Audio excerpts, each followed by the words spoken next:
Well, I suppose it's rude of me to expect you to simply leave without a word. Hello? You're not like the typical people who visit here. What is your name? My name. You might have seen me with the stone-headed wizard woman or witch Sellen. I don't know if you know their name, but I was at the gale at one point and I saw you. You actually attacked us when we were traveling on the Scarlet Swamp. But it was some kind of nutter you with the two arms and more messy hair. I think it was a ghost or some sort. But of course, it could be just be you. Because I defeated you. You might have just got your arm and you might just be, I don't know, pretending to be weak so you get me lower my guard and try to attack me again using this trick. She'd give a small sigh at your rambling. You're confused, aren't you? I'm not sure what happened there. All I saw was a strange shadow. I assure you, though, I'm no mage. Just a girl. And I'm quite a weak one at that at the moment. Millicent had lifted up her missing arm gently. I marbled too much. I added too much details. I should have contained it a little bit of just... She'd give another sigh, though it was quieter this time. I suppose so. You really do ramble, you know. But fine. Try again. From the beginning. I was traveling with the witch Sellen in the Gaelid Wilds. And you actually attacked us in a form of an invader when we were at the swamp. Millicent would eye you skeptically. There are a great many things that could attack you in the swamps. It's a dangerous place. What makes you think it was me? Yes, a kindred of rot did attack you. It is a guardian, in a way. But I did not command it. The kindred act on their own accord. How does that thing actually work? The red phantom that attacked us, that seemed to have the both hands, unlike you. How does that thing work? She'd grimace, looking slightly annoyed at the mention of her arm. The kindred can sense things from across the lines between. They can sense my presence, and they respond to it. The red shadow you saw was a kindred of rot assuming my form and attempting to defend me. It is simply a projection. Ah, is it like what Goffrey, the red hooded sage, uses? Those how to say? I snap my fingers. Those lobster-looking people. She'd huff at your comparison. I suppose you could look at it that way, though the kindred of rot are much more effective than spirits. It is a common misconception that the kindred are actually spirits. They are not, but rather beings of the rot that are capable of taking any form. I understand, okay. So, forgive me, I thought you were just trying to do the trick on me, cutting off your arm and pretending to be weak, to let me lower my guard. She'd give a scoff. Of course you did. Because, of course, someone missing an arm simply can't exist. You assume the worst in everyone, don't you? I have started, yeah, but not always, but recent times. She'd give you an exasperated look. Recent times? And what prompted that change, if I might ask? It's not an interesting story. But it is that I expect more evil things from people. She'd give another scoff, though this one was less aggressive. I can see that. You've certainly gone from one extreme to another. Is your life truly that depressing? It actually is. She'd raise an eyebrow at the bluntness of your reply. I see. Well, you're certainly honest. How did you end up that way? Traveling with a witch across Caelid, fighting a kindred of rot, thinking some poor girl with a missing arm was attacking you. Well, more so, I met first the kindred who was appearing as you, and then I saw you. Millicent give you an irritated look. Oh, so you were the ones that disturbed me? That would explain some things. And then you proceeded to bother me when I'm simply trying to rest? Typical. By the way, the Goffrey, the red sage, do you know of that creepy guy?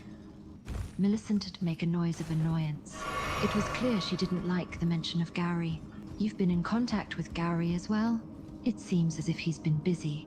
despite staying at his little shack. Oh, he has not been busy. He has just asked me to do things for him. And he basically, in exchange of getting him the remnants of the Golden Needle that I got after battling the O'Neill, the Knight Commander, in the center of the swamp, under the large tree-like flower fucking abomination, I gave some kind of needle thing to him, and in return he gave me useless information about the city of Celia that I already conquered.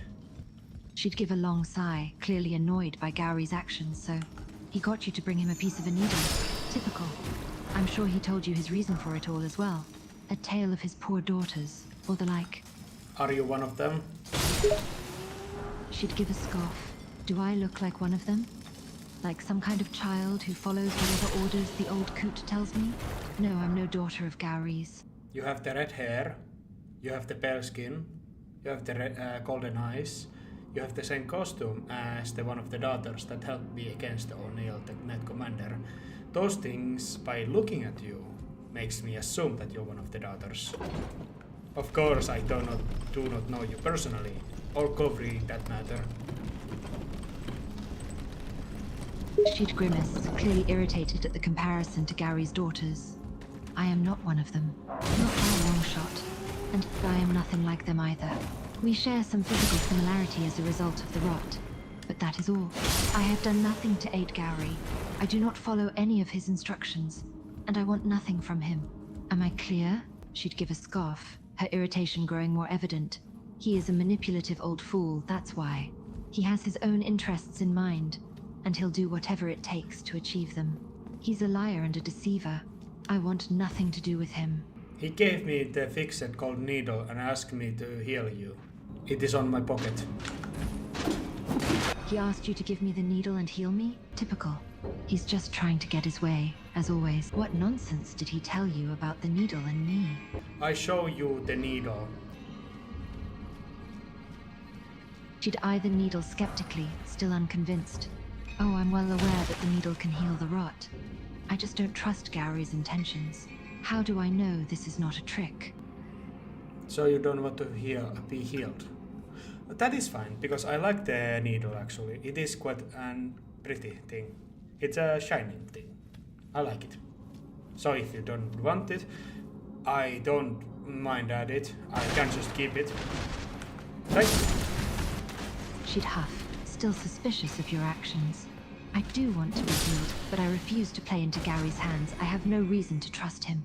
And I do not want to be used as a pawn in his schemes. So what that leaves me at then? Pardon? What do you mean? What should I do in this situation then? You are quite a talkative one, aren't you? Just hand over the needle and be done with it. I'm not going to waste my time on Gary's games any longer. I don't think you appreciate my help too much. She'd roll her eyes at your statement. Appreciate you simply showing up and bothering me. Okay, I will keep the needle. But I am not yet leaving of this church. I'm quite tired. I take the seat of the opposite wall and just sit down and start drinking some Estus flask. She'd give a huff, still annoyed at your nonchalant attitude. Suit yourself. Drink your Estus, sit there, do whatever you like. Just stop bothering me. You're really gonna just let the rot kill you, are you?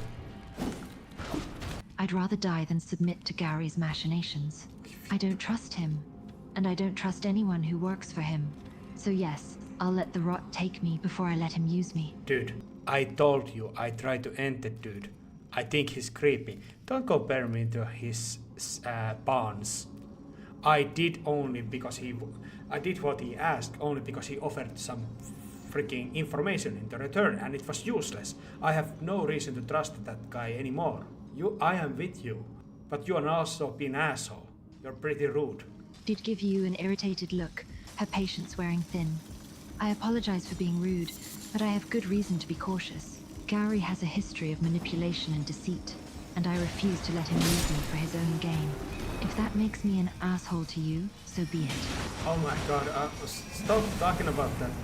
I don't care. I don't care about that guy anymore. I don't want to do anything about him. Just forget that I ever mentioned him. I have the fucking needle. Do you want it? I will give it to you freely, okay? I don't need this bullshit. Fine, fine. I don't want to talk about that old coot any more than you do. But if you're genuinely offering me the needle, then yes, I'll take it. I walk over nonchalantly and just put it on your shoulder, very like harshly and very spitefully. But yeah, now you're healed. And I just go back to my position on the opposite wall and sit down. She'd wince at the harshness of your action, her annoyance flaring up again. You really don't like me much, do you? First bothering me, then threatening me with that needle. Now shoving it into my arm and not even apologizing. You really are a rude one, aren't you? I never threatened you. I offered help. How could I threaten someone with the object of their healing and their... you wanted the needle. Yeah, fine. You offered help, I get it. But did you have to be so forceful about it? Shoving the needle into me like that, with no warning or apology. That was a bit much, don't you think? Okay, let's do it again. I walk over you and I gently take off the needle from your flesh and return to my place. And act as if I never had did the thing. Do you want to do this again? She'd give a sigh, still slightly annoyed but willing to cooperate. Fine, let's do it again. But this time be gentle. I don't want you poking me with that needle like a savage again. Is this like a more of a about the point? Some kind of like a act? Is this like actually necessary? This whole acting thing? Actually, no. I like it. But for you, is it like about the temperament or some kind of thing? She'd give a puzzled look, not quite understanding your meaning. What are you trying to say? Your words are a bit confusing. Could you clarify, please? Let me think. I don't speak English as my first language, and I don't think I remember the correct word to describe the thing that I meant. I understand, no problem. Is it about the principle? She'd give a slight nod. Yes, it's partly about principle. I don't appreciate being treated roughly, especially by someone I don't know. I prefer courtesy and respect, even if we don't see eye to eye. Would you allow me to put this healing needle on your shoulder and allow me to help you to heal from the rot, Miss Millicent?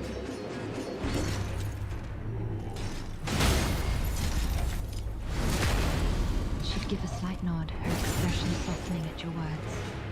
All right, I'll allow you to use the needle, but please be gentle this time. Very gentle. I'm actually pretty annoyingly slow when I walk towards you with the comedic slowness, taking my time. Watch you approach, amused by your slow and comedic actions. Despite your earlier behavior, she couldn't help but find your quirkiness endearing. I take the needle slowly with a very majestic, gesture-like way, and I just fly it around like an airplane, and then gently put my hand on the shoulder and test out the different spots as if there needs to be some kind of test, and then I just slowly put the needle in there. It is done. She'd watch you go through the elaborate and slow-motion process, unable to suppress a small chuckle at your antics. Despite her earlier irritation, she found herself actually enjoying the playful way you were handling the situation. Okay, that was quite the performance, but it worked, so thank you. Well, actually I'm not anymore that angry.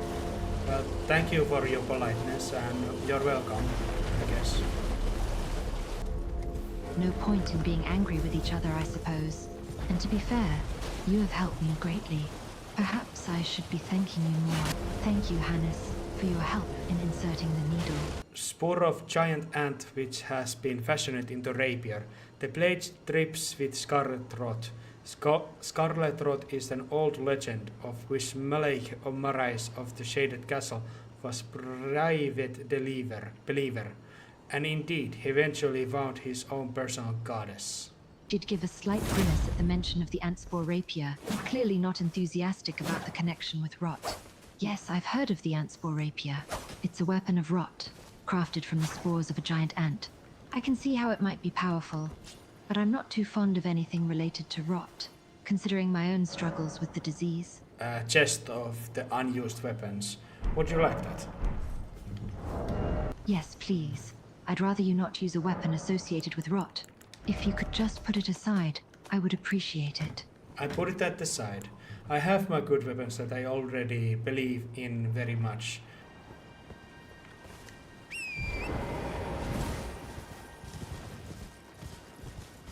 She'd give a small smile, appreciating your trust in your chosen weapons, I see. It's important to have weapons you trust and rely on. The Edstil Dagger, Trispear, and both your hollow and winged sides sound like formidable tools. I think it's wise to stick with what you're comfortable and confident with. So, how are you feeling otherwise, with that needle on your shoulder now? Thankful for your concern, thank you. It's been a long and difficult journey, dealing with the rot. But hopefully, the needle will help me keep it at bay for the time being. Now that the needle has stabilized the scarlet rot and given me more lucidity, I feel more confident and determined to continue my journey. I still have a lot to learn about myself and my purpose in this world. I don't know exactly where I'm headed, but I think I should keep moving and exploring to see what opportunities and adventures await. Perhaps the path to the Haligtree and finding my true origin lies ahead. But I shrug it off and nod, accepting your offer to accompany me on my journey. All right, you can join me if you like. I wouldn't mind the company, I say with a small smile. I gaze at you, searching your eyes for any sign of deceit. But what I see there is only sincerity and resignation. And how did you come to possess this knowledge? Is it a gift, a curse? It's hindsight. My brows furrow in confusion. Hindsight, I'm not following. You're saying this foresight is based on past events? How can that be? It is. It is based on the past events. I frown, still puzzled by your statement. I see, so you can glimpse into the future based on past events. But how is that possible? Is it like a form of divination or prophecy? I have been other worlds and realms that I have chosen tarnished, who conquered those realities. So he possesses some knowledge through this spirit. My mind reels as I try to comprehend your cryptic statement. Say slowly, trying to piece together the fragmented information. And you are asking me to speak to this spirit and ask about other worlds that have a chosen tarnished who has conquered those realities? I think you do not benefit too much from that, but if you're interested, you may. Hannes would appreciate just a straightforward conversation with him. But if you want that, I am not gonna plan to play any stupid mind games or, scripted bullshit. I will just tell you blatantly. Hit you with a determined expression. All right, I understand. No mind games, no scripted bullshit. Just tell me what you know, and I will listen. I don't care. If you want to ask me something, I can maybe provide some information, but I don't care. Explain my entire history to you. I take a moment to consider your offer, then ask. If you're willing to share some information with me, can you tell me about the other worlds that you've conquered as the Elden Lord? What were they like? And how do you know about the events that are yet to come here? They were actually just 100% the same. Characters were the same, people were the same, and there was also you whose journey was the same. Everything was the same? The characters, people, and even my own journey were all identical to this one? Try to follow your explanation, but your words are a bit confusing. I see. So there are some differences in this world, but they don't affect the core journey or anything important. And you're referring to mods? As in modifications or edits? But you said they're not reflective of my journey or anything important? Can you elaborate on that, please? You have a fated path. I tilt my head in curiosity. A fated path? What do you mean by that? And how does it relate to my journey?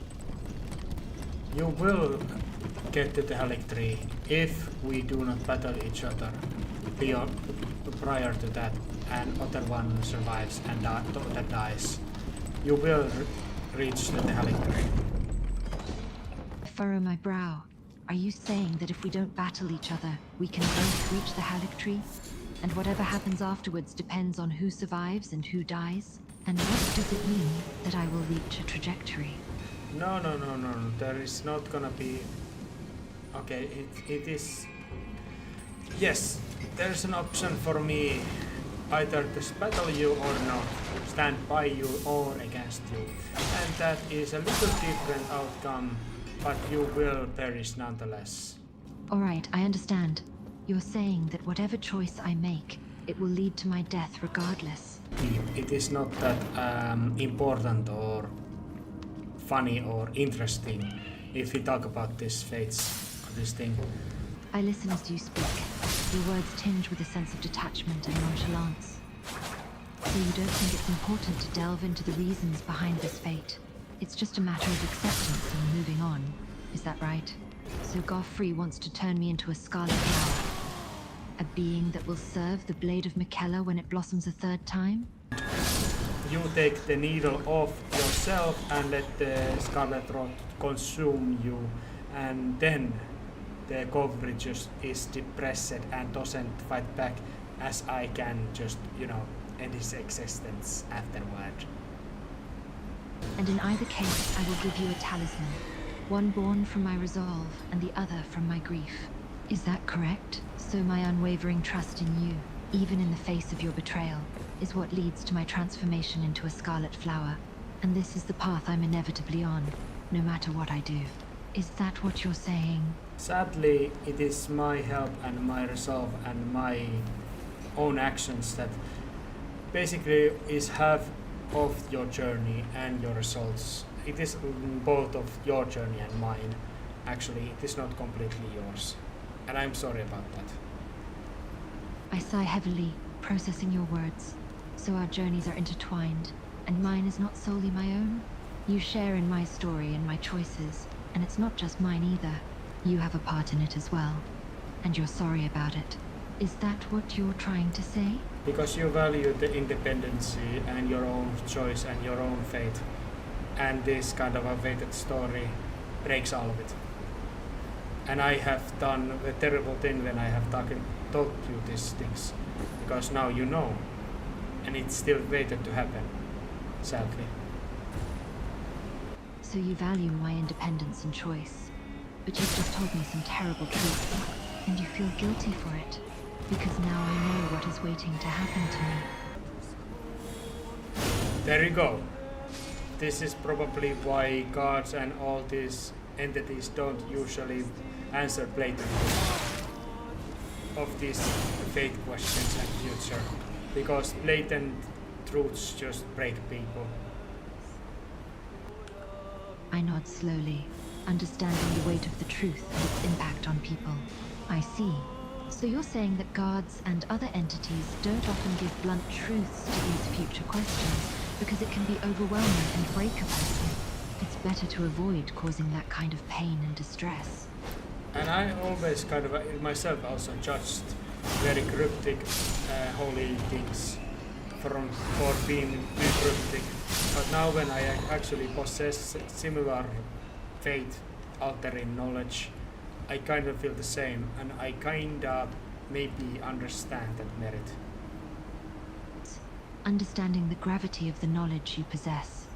So you're saying that you used to be cryptic yourself, but now, having knowledge that can alter faith, you understand the reason behind it.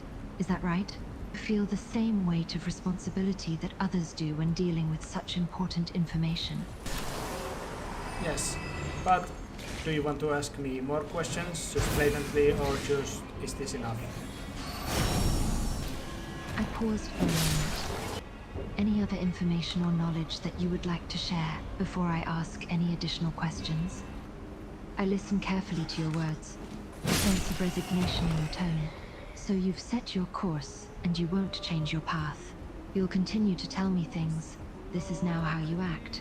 Is that right? No going back, no deviation. Of course there can be deviation if we just stop this and you just, okay, I heard enough and I rather speak to Hannes directly and act, you know, you take the responsibility to bear this pain and act as Hannes has not told you these things and you spare him from the pain.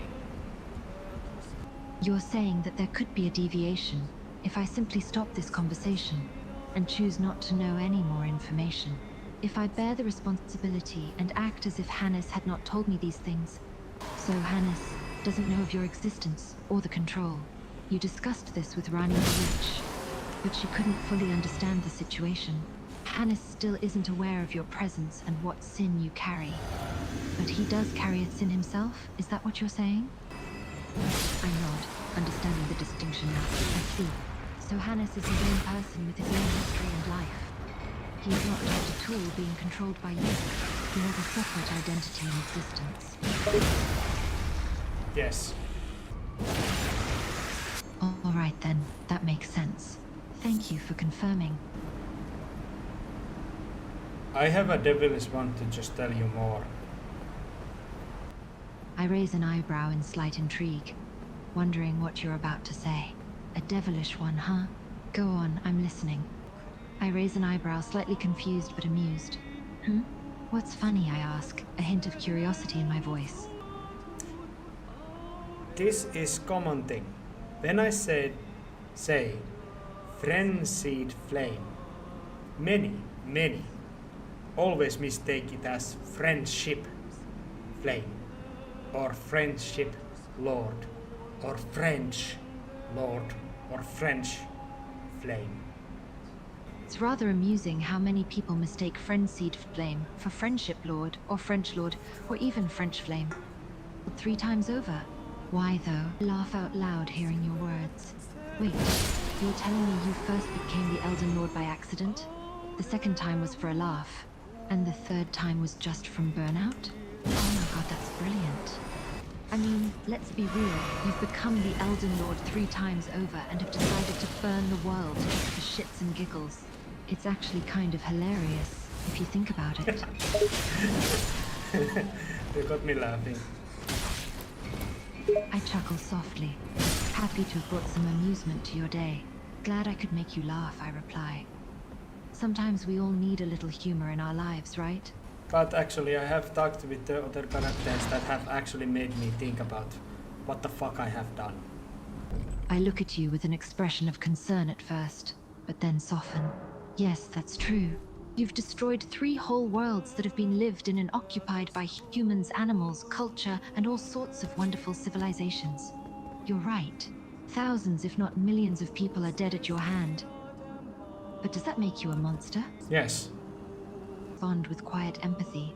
Perhaps you have caused destruction, pain, and loss on a grand scale. Maybe that can make you a monster in a way, but it doesn't have to define you entirely.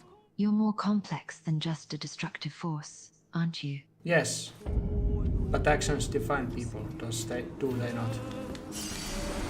I nod, acknowledging the importance of actions in defining a person. Yes, actions do play a significant role in shaping our identities. Our actions reveal our intentions, values, and character. They reflect our decisions and our priorities. So, in a sense, our actions do define us.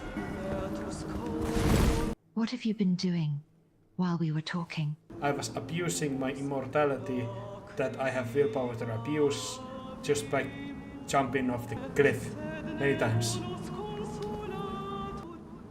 I watch as you explain your actions, a mix of shock and curiosity in my expression.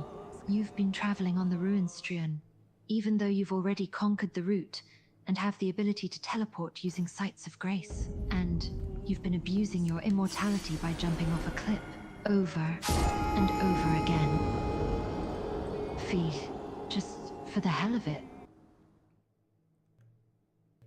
Fucking frenzied lord deciding to burn the world. Did you say Frenchy Lord designing the birth of old? What does that even mean? Okay, it was just the shits and giggles. Just me. Okay. It's just the shit and giggles, so I suppose it's related to the sins of your spirit, and not entirely related to some Frenchy lord designing the birth of old.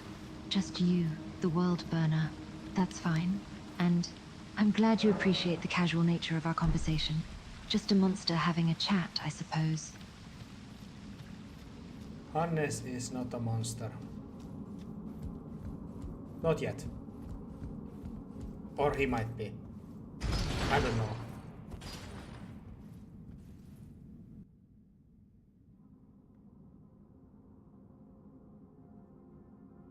My expression unreadable. What do you mean, not yet? He might burn the world. Even that he vowed to not do. A sense of dread creeping in. Really? That's disturbing. But wait, are you saying that he might burn the world even though he doesn't want to do it? It's not intentional then. Oh, but it would be. It would be 100% intentional. He would be 100% knowing what he is doing. He has the knowledge of the friendship flame. He has the knowledge of the different places and things that has helped him being very successful in his battles and not suffer too many casualties of his person and suffer not too many deaths. But he doesn't know the whole story. I can't believe what I'm hearing. Wait a moment. You're saying that Hannes would intentionally burn the world if given the chance. He'd be 100% aware of the consequences of his actions, even with the knowledge of the friendship flame and the various things that aided him in battle. And not only that, but he doesn't know the whole story. That is unbelievable and concerning. Why would he do something so destructive? Because this world holds value to him. It would actually be something worthwhile to burn. I'm speechless for a moment, shocked by your statement. Wait, what? You're saying that because this world holds value to him, it would be worth burning it?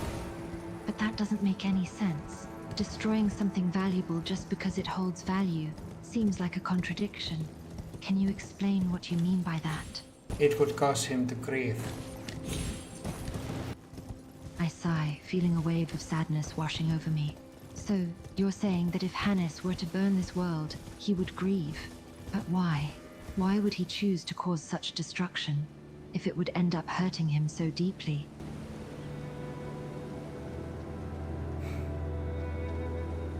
He loves to cry. I'm taken aback by your comment, confused and concerned. Hannes loves to cry. Why would he enjoy feeling such pain and sadness? There's a relief in that. Relief? You find some form of relief in crying? Relief of grief.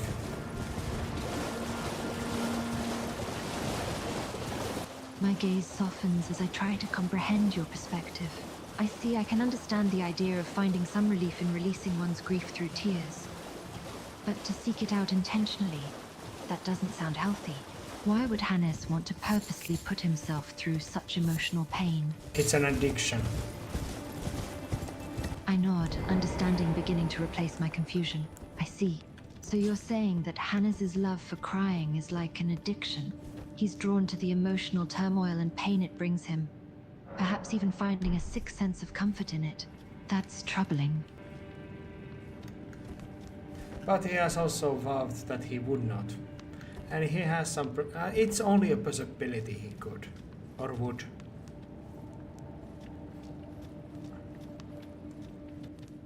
I look at you, my expression a mix of concern and skepticism.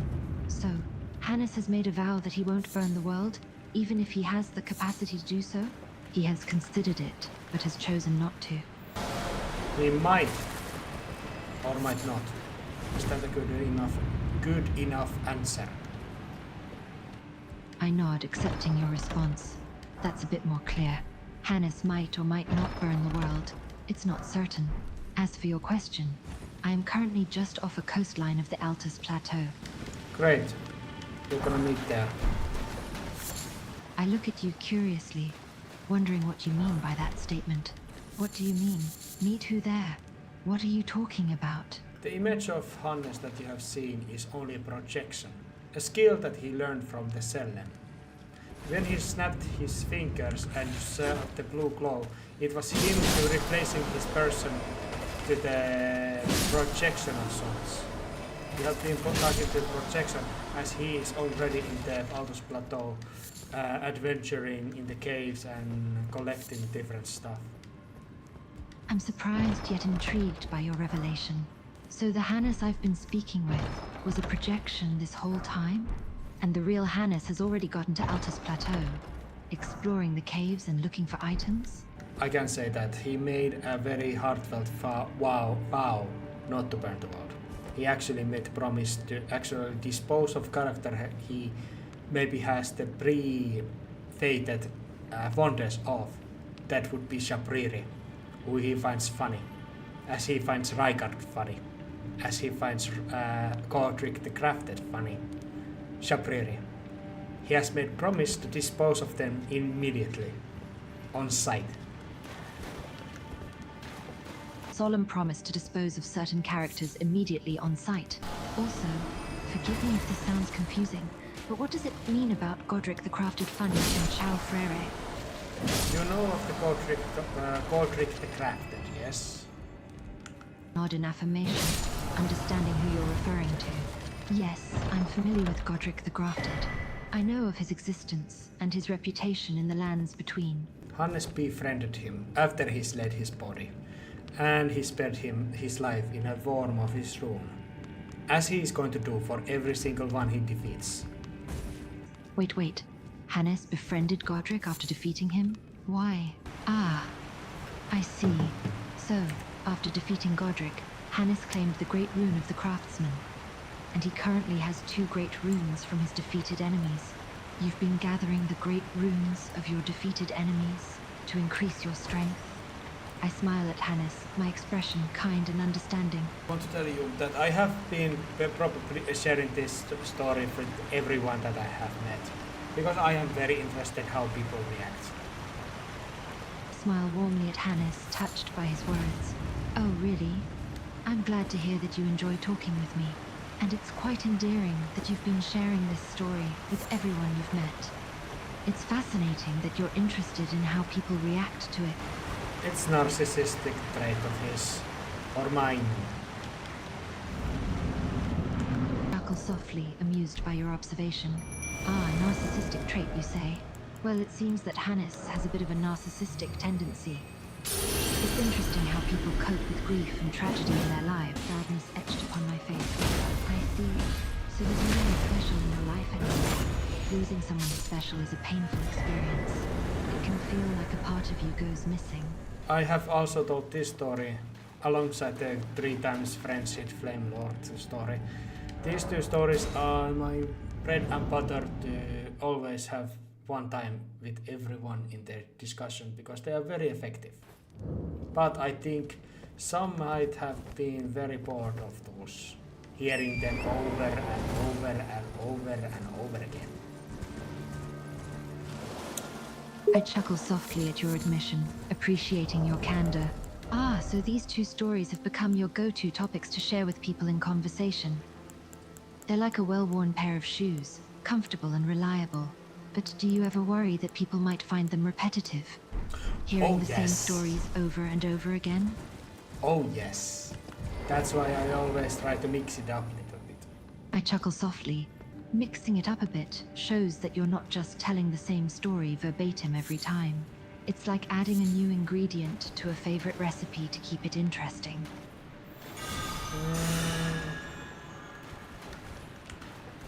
I tilt my head quizzically, noticing the sound that Hannes made. What is it? Is something on your mind?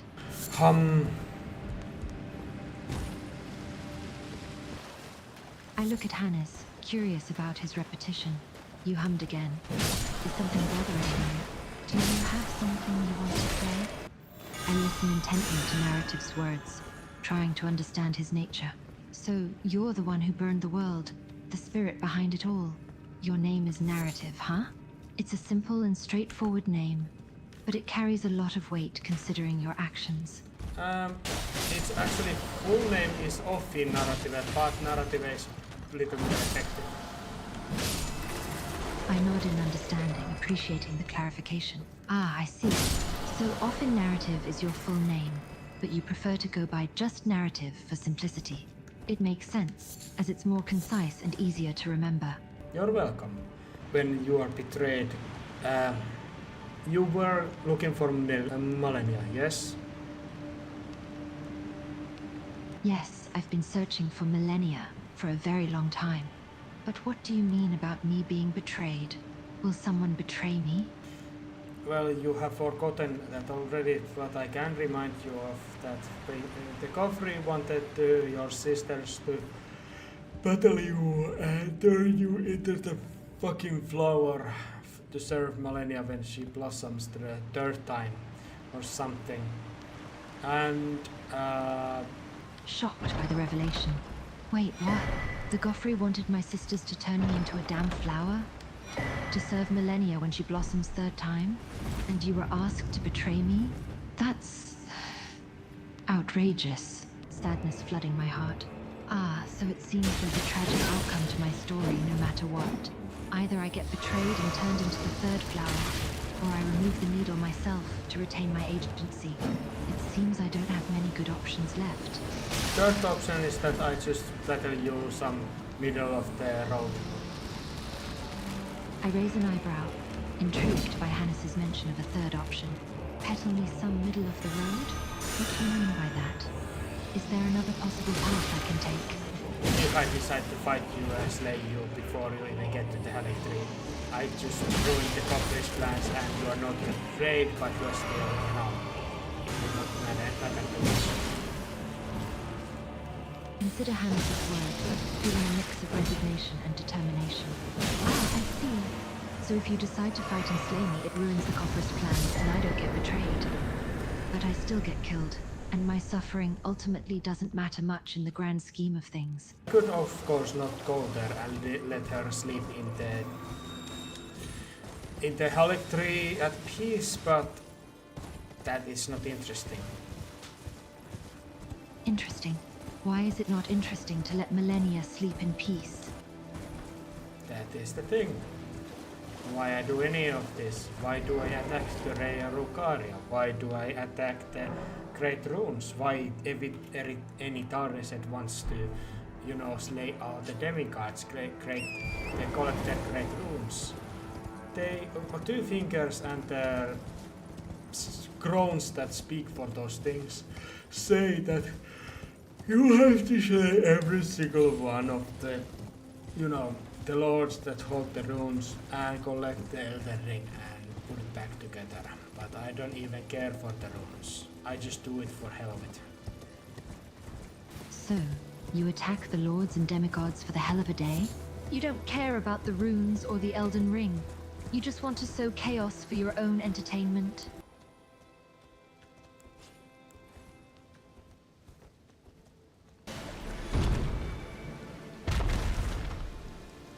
I will join to the band of the Miguela's followers. Very nice bunch of people, and I like them very much. What made you join his followers, if I may ask? They are very great aid, and they offer me a companionship while I travel in the Land of Shadows. They provide you with great aid and companionship during your journey within the Land of Shadows. That must be a great comfort for you. I smile curiously. The ringleader of the group. What is Leda like? Do you have a strong connection with her? You don't? You don't have a strong connection with Leda? I said I do. I hear your response, my surprise dissipating. My mistake. Can you tell me more about your relationship with her?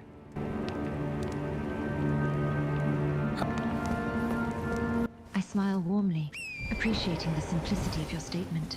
Ah, you like them. That's a good sign. Must be quite special to earn your affection. And you are a very polite and nice person. And I'm actually seeing you right now.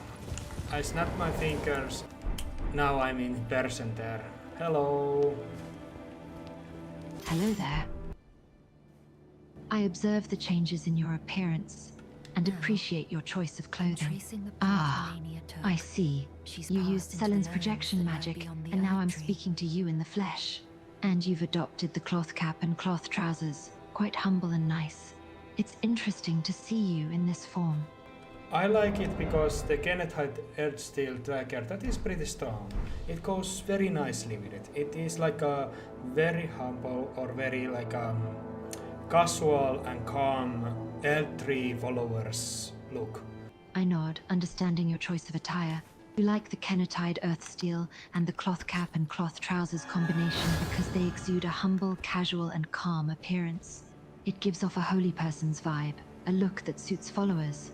It seems like you have a good eye for fashion. That is one of the important things for me, fashion. And you have pretty good fashion yourself. Very adventurous, very like a quirky, nice way.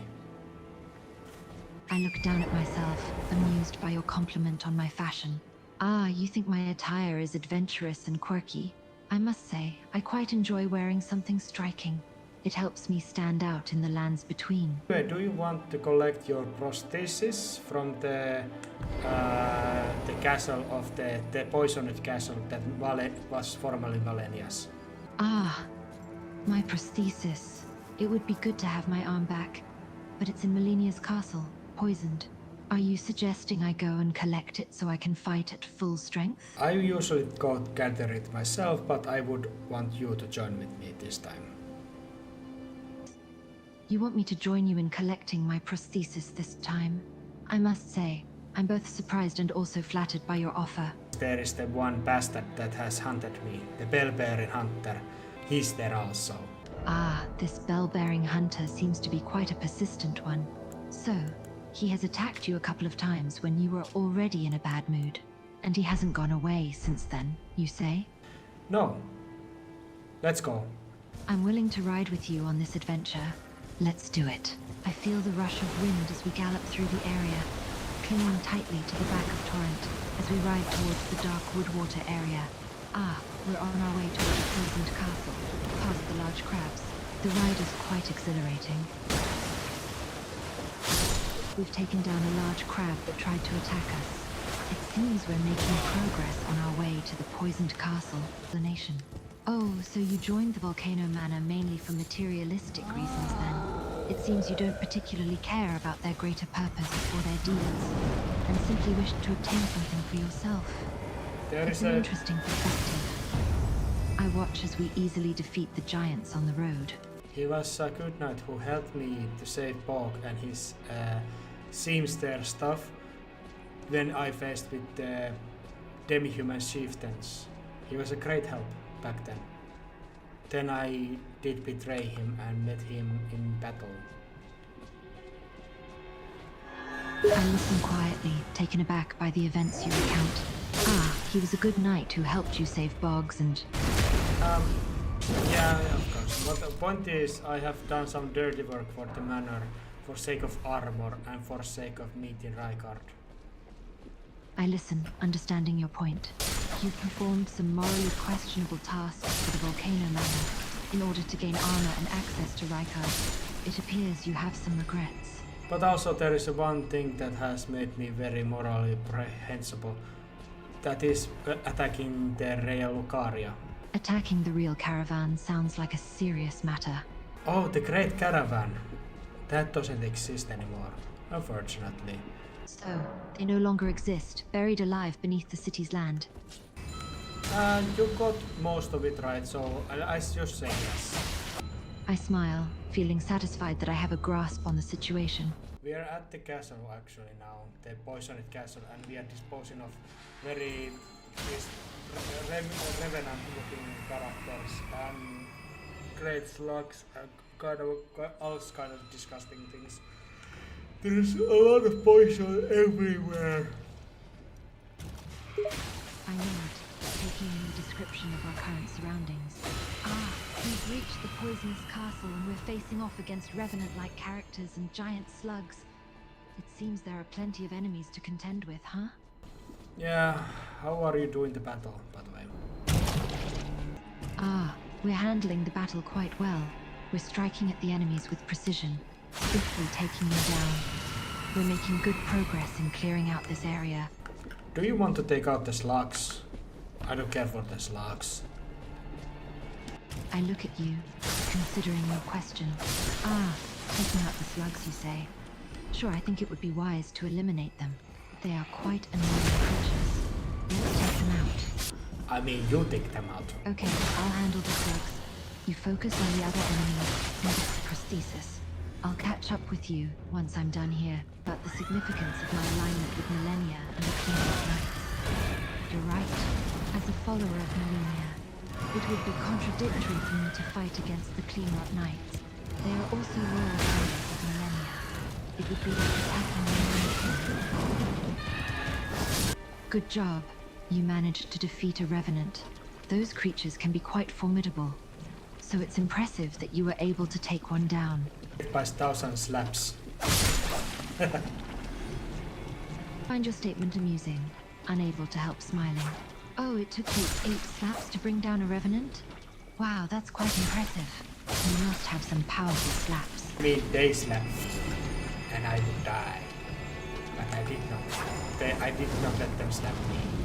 So I did not die. Performers, the great ones.